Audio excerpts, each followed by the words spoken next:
আমার কোনো স্ট্যান্ডই নেই। আমার নাম অনেকবার ওখানে এসেছে। প্রথমত এটা এআই দিয়ে আইপ্যাক বানানো কিনা এটাও তো দেখতে হবে, কারণ এআই দিয়ে তো সব কিছু বানানো যায়। কিন্তু সেখানে মধ্যপ্রদেশের মুখ্যমন্ত্রী, আমার কথা ছেড়ে দেন, মধ্যপ্রদেশের মুখ্যমন্ত্রীর কথা বলা হয়েছে, একবার পিএমের কথা বলা হয়েছে। এই গুরুতর অভিযোগ। হুমায়ুন কবির কি করবেন জানি না। ওনার এটা সেন্ট্রাল ফরেন্সিক ল্যাবে তদন্ত এবং সিবিআই তদন্ত দাবি করা উচিত। মধ্যপ্রদেশ সরকারেরও উচিত এটা স্পেশাল ইনভেস্টিগেশন দেওয়ার, এবং এই আইপ্যাকে যারা এগুলো কারবারটা করেছেন বা এআই দিয়ে বানিয়েছেন, এআই কিনা দেখা দরকার আছে। বা ভালো হয়েছে তো, রাজ্য সরকার এটাকে সিবিআইতে রেকমেন্ড করুন। সিবিআই যদি মনে করে এখানে মানি ট্রেল হয়েছে, তাহলে ইডিকে তারা ইডিকে হ্যান্ড ওভার করবে। তৃণমূলকে তো প্রসিডিওর জানতে হবে, সরাসরি ইডিকে দিতে পারে না রাজ্য সরকার। রাজ্য সরকার রেকমেন্ড করতে পারে ভারত সরকারকে ফর সিবিআই। সিবিআই যদি দেখে সেখানে প্রথমত এটা এআই কিনা, সেটা তো সেন্ট্রাল ফরেন্সিক ল্যাব থেকে দেখতে হবে। এবার আমার কোনো মন্তব্য নেই। এটা মমতা ব্যানার্জির বি টিম হুমায়ুন কবিরের লড়াই বাবরি মসজিদ নিয়ে। আর আমাদের বক্তব্য হচ্ছে বাবরের নাম লিখতে দেব না আমরা। একদম single point agenda, single point agenda যে বাবরের নাম আমরা এখানে লিখতে দেব না।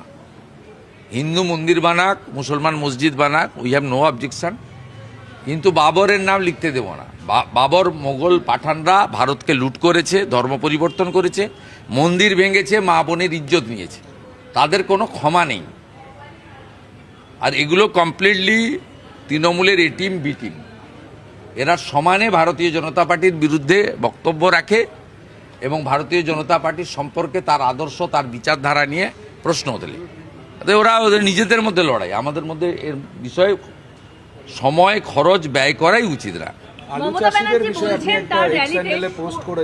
ভয়ঙ্কর কষ্টে আছে, ভয়ঙ্কর কষ্টে আছে।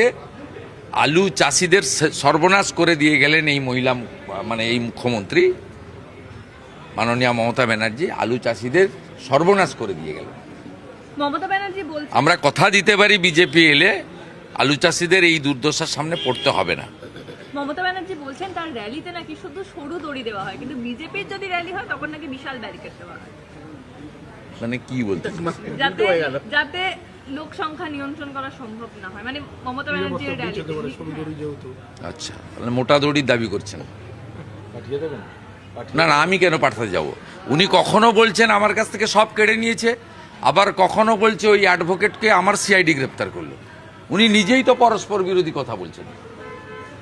যদি ওনার মোটা দড়ির দাবি থাকে তাহলে মনোজ আগরওয়ালের কাছে আবেদন করুন, তিনি যাতে ডিজিপিকে এবং সিপিকে বলেন যে সরু দড়ির পরিবর্তে মোটা দড়ি দিতে। তবে আমাদের কোনো দড়ি লাগে না।